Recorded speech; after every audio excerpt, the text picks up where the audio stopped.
Let's review the 4 suits method for feedback. And if you hear a snorty little bulldog in the background, you can just know that Stan is very excited about this topic and he is standing behind you 100%. Okay, so we know we have heart feedback, diamond feedback, club feedback, and spade feedback. We know that heart and club feedback, those are not ideal types of feedback because they're not helpful. Neither of them are specific or actionable. We know that heart feedback, those are those really, warm and fuzzy feel-good comments like, great job, you're awesome, but they don't tell us specifically what we did that was great or why we're awesome. And so they're not helpful because we're not sure what to repeat. So that is not helpful. Feels good, not helpful. Club feedback is the opposite of heart feedback and also not helpful.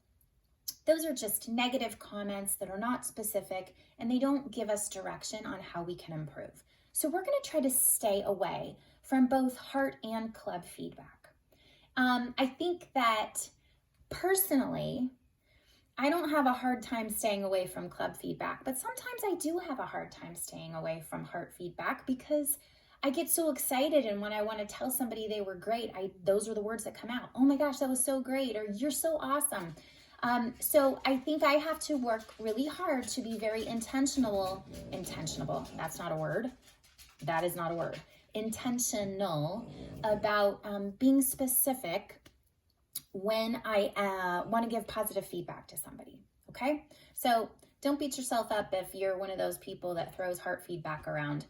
We just want to kind of look at the application for this feedback as we go forward with our TED Talks and turn that heart feedback into diamond feedback, okay? That means you can start with your, that's great, but you're going to follow it up with what was great, okay? So a heart feedback is a good place to start, but we don't want to stay there.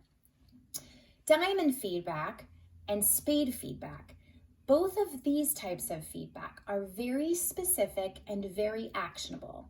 The diamond feedback is going to tell us what we already are doing that we need to continue doing.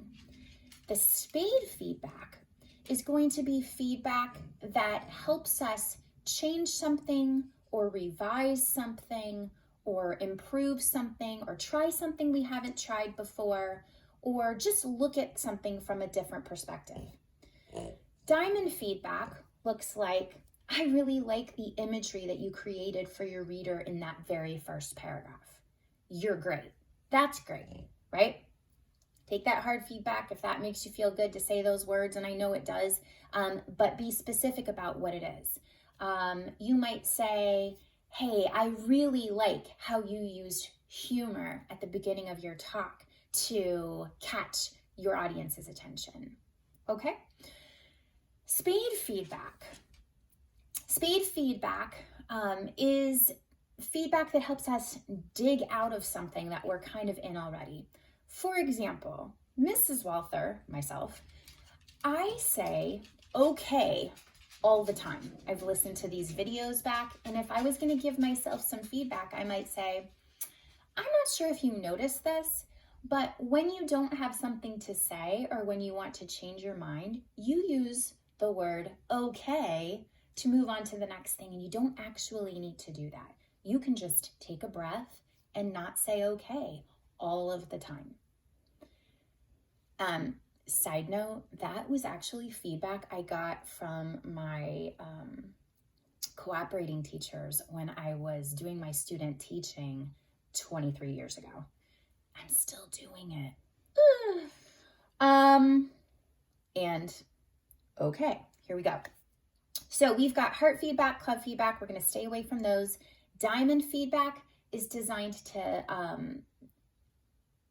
encourage people to keep doing the things that they're already doing well.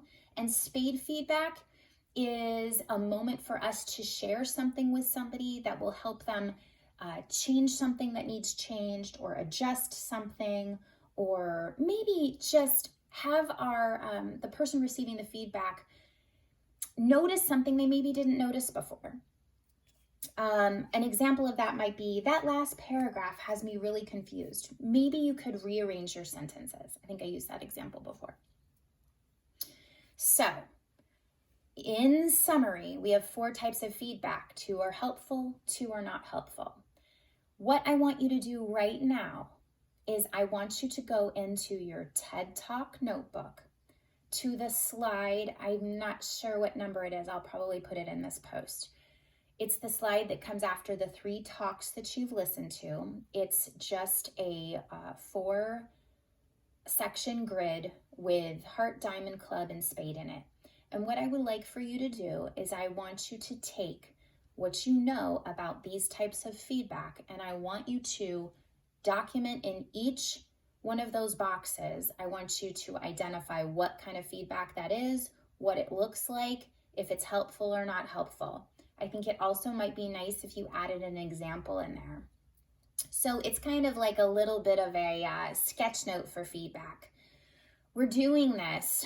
I know you've listened to me talk about this before, and I know you're listening to me talk about it now, but writing it down, documenting it there in your own words is going to help you understand it even better. The next step after you've done that is I want you to go teach this feedback model to somebody in your house. So you might pull your brother or sister aside, and they might not want to do it, but you're just going to say this. You're going to say, hey man, I love you, and I just need you. You don't have to react to anything, but just let me talk this through with you. Or you might ask your parents. You might say, hey, I bet you've always been wondering what the 4 suits method for feedback is. I have some information I'd like to share with you.